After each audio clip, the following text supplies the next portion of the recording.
Bisa kita buktikan di Banda Aceh, satu-satunya kota provinsi ya di Indonesia, di Aceh ini, di Banda Aceh ini yang dibandingkan dengan kabupaten ini hampir sangat rendah frekuensinya.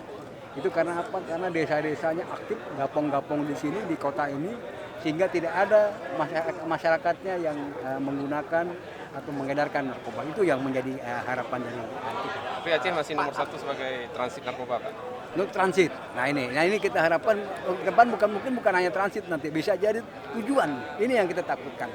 Transit ya karena memang kita perbatasan di sini.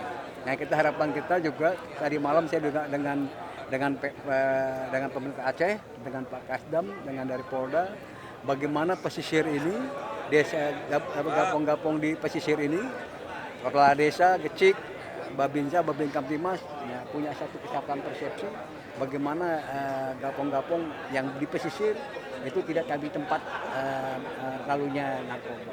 Begitu juga masyarakat, kalau misalnya dilihat ada orang punya rumah bagus tapi nggak kerja, nah itu harus menjadi perhatian kita. Kenapa dia bisa ada rumah bagus, mewah segala macam, tapi tidak kerja?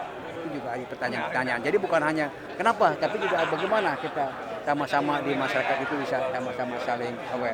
BNN dalam upaya money laundering narkoba gimana, Pak? Ya, kayak kemarin di Medan kita expose ya, di sini juga ada berapa yang kita expose. Kemarin juga ada 100 miliar lebih ya kita lakukan untuk bandar-bandar yang kita bisa kembangkan bukan hanya di Aceh, seluruh Indonesia untuk money laundering.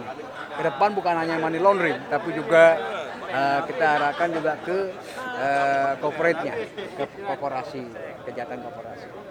Ada nggak pas semacam target ke depan mungkin Aceh?